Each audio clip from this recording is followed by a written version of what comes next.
Hey guys, welcome back to Miss Nicholas's enrichment class. Today we're going to talk about nonfiction, and I know a lot of you guys have expressed to me that you are ready for nonfiction and have been waiting for this nonfiction unit. So we're just going to dabble into it today on just some of the basics of nonfiction. So first, what is nonfiction? Nonfiction is writing that is based on facts, real events, and real people, such as biographies or a moment in history. What you guys don't realize is that you're seeing nonfiction in so many different ways. It's everywhere. It's on the back of your cereal box sometimes, milk cartons at school, textbooks, YouTube videos, video game reviews, library. We are seeing it all the time. We've been reading them, some in book clubs in the past. News ELA articles that we've read are nonfiction. So you've seen it everywhere. Here's a couple of examples of nonfiction. Running for My Life is one of the book club books in my classroom. I am Malala. We were very interested when we did the teen activism unit. The Diary of Anne Frank, I'm sure some of us have read that. Your textbooks in school are nonfiction, newspaper articles, and then picture books are nonfiction. If you listen to the read aloud from yesterday's lesson, that was a nonfiction picture book. So how do we differentiate between fiction and nonfiction? Well, fiction you're going to find is a literature book. So you have settings, it's telling a story. It could be real or fake. There's usually a problem, a solution. You'll find some illustrations, and characters are going to be in those fiction books. In a nonfiction book, you're just going to find facts, photographs. It gives information. We have captions and labels. A table of contents. There's main idea. So the author wants you to know that this is what they want you to get out of this area of text. And with the main idea, they have the supporting details. So that's the difference between the two. Here is our nonfiction text features, which I'll leave up here for you guys to look at. We're going to get more into this in a couple lessons moving forward. But just like what I showed you in the previous slide of the differences between fiction and nonfiction, the captions, the graphics, the illustrations, maps, labels, those subtitles you're going to find more often in the table of contents. Another thing is that bold print. If it's a bold print, it's a word that author wants to emphasize, and it wants you to know for a reason. So we'll get back to this in another lesson, but these are the text features for those nonfiction texts. Okay, so we're familiar with News ELA articles. This is from historyextra.com, and we're going to look at this nonfiction text. Okay, here we go. This is titled, When Was Toilet Paper Invented, and What Did People Use Before? Well, here we have the title, excuse the ads, but there's like two things in the title. When was toilet paper invented? And what did people use before? So I feel like already I can look at that title and say, this is what this is going to be about. Let's look for those text features. So title, we have a picture.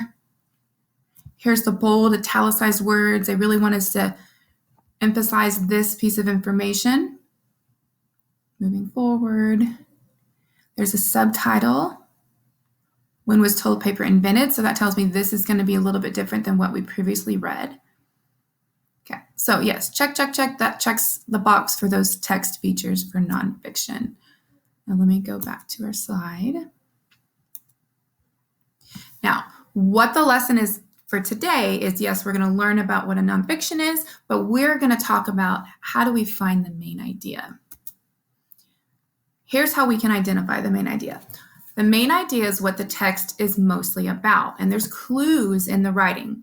So how do we find it? Well, first, what is the text mostly about? Well, if I'm reading it, and let's go back to that. Oops, not that one. There we go. If I'm reading it, which let's go ahead and quickly read that. Okay, we're going to read it together. You guys just follow along, or you can read with me. When was toilet paper invented, and what did people use for it? As coronavirus becomes an ever-increasing threat to our daily lives, there seems to be one thing that people around the world cannot go without the most: the ability to wipe after a visit to the porcelain throne. Writing from BBC History revealed, Johnny Wilkes considers the history of toilet paper. Toilet paper has not been around for the majority of human history, so we've had to make do with an eclectic array of cleaning materials, anything we can get our hands on, essentially. Some options of nature's toilet paper sound sensible enough, leaves, grass, and moss, but comfort was clearly not always a priority. If the use of wood shavings was to go by. Washing the backside in water or snow in colder climes and sands in hotter ones became a relatively hygienic practice around the world too. For some regions of the Middle East and India, though, people saw and still see their left hand as the right tool for the job, as long as it's cleaned thoroughly afterwards. The Romans in their communal toilets shared a sponge on a stick. The ancient Greeks used sherds of clay or pottery. The Romans in their communal toilets shared a sponge on a stick rinsed out in a bucket of salt water or a vinegar solution. And in pre-colonial American civilizations, let's just say they didn't just use corn cobs for eating.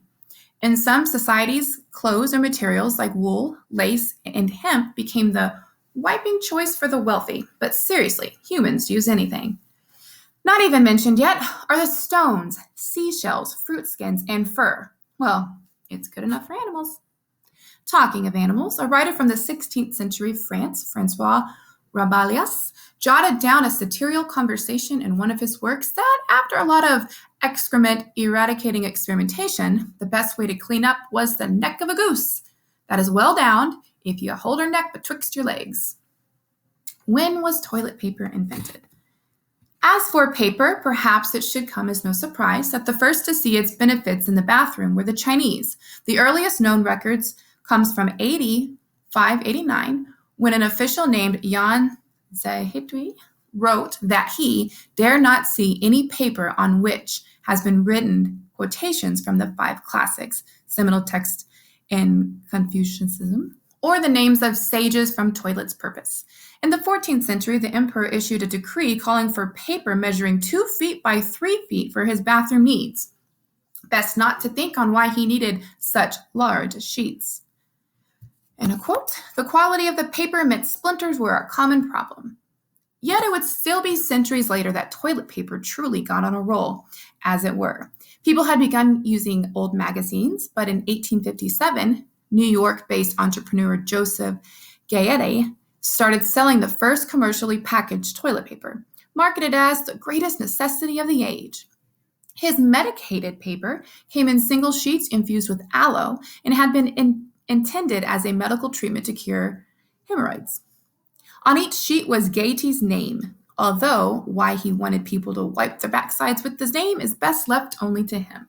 His sheets weren't strong, however, and it took more than 2 decades or so before toilet paper came in perforated rolls. That said, the quality of paper meant splinters were a common problem. 3-ply, ultra-soft toilet paper was a dream that wouldn't be realized until the 20th century. Okay, so going back to our slide.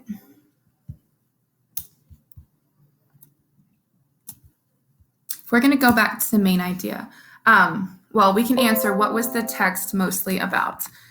Well, the text was about toilet paper, right? So where did it come from? How were they using it? If we go back and look at the titles, and I'm just going to keep toggling. Actually, I'm going to split the screens.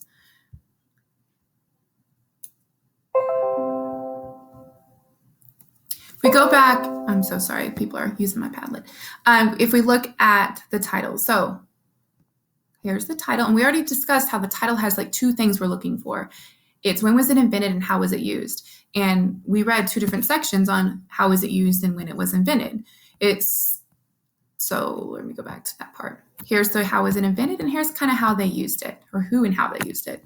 So we have 2 different main ideas. And if I wanted to go back through all of this, I will find those 3 supporting details that you guys are familiar with. Now we can look at pictures to find the main idea. This one's not as descriptive, but it's a little baby on the toilet using toilet paper. So guess what? It's about toilet paper. And we have first and last sentence. You guys can go over that, or you can look for clues that are being used repetitively. So what is being used repetitively here is toilet paper.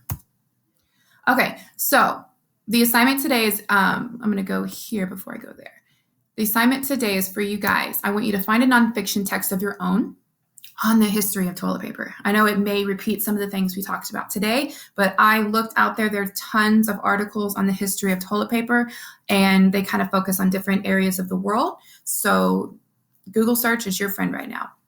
You're more than welcome to use News ELA for a resource, or you can just Google search and find, I know Charmin.com has the history of toilet paper. I'm sure Scott, SCOTT, the toilet paper company, may have their own version as well. So create a Google Doc assignment page, share it with me, or you can write it in your journal, take a picture of it, share it with me. Any way you want to get it done. You could video yourself, share it with me. In your Seesaw account, you should be able to record yourself, or you can record on YouTube, or just record yourself on your phone, computer, put it in your Google, however works best for you. Share it with me. So find your nonfiction, and you're going to focus on the main idea. Now, here are the ways we can find and create that main idea. One way you guys are familiar with, and we used it in our literacy essay, we used it in our teen activism research, is boxes and bullets. So you guys, if you find the main idea, like for instance here, now the boxes are the boxes and here are the bullets. So here's the first main idea. Well, that would be the first half of that text that we read.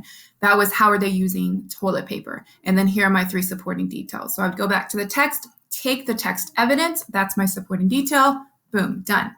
The second half of the paper is when it was invented. So when toilet paper was invented, and then I would find my 3 supporting details and mark that here. Your paper may only have one section, so you maybe have one main idea with 3 supporting details. Yours may have 3. So you have 3 different main ideas with 3 per each main idea supporting details, whatever works best for you.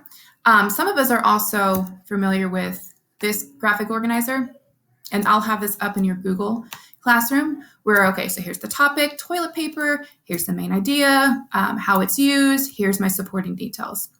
So if this form works for you, if boxes and bullets works for you, if just writing it down works for you, or talking to me about it works for you, either way, I will accept it. Okay? So go back to the assignment, find your own nonfiction text on the history of toilet paper, write what the main idea of the article is about, and then share it with me. And then don't forget to read for 30 minutes, and I would love a reading log if that's okay.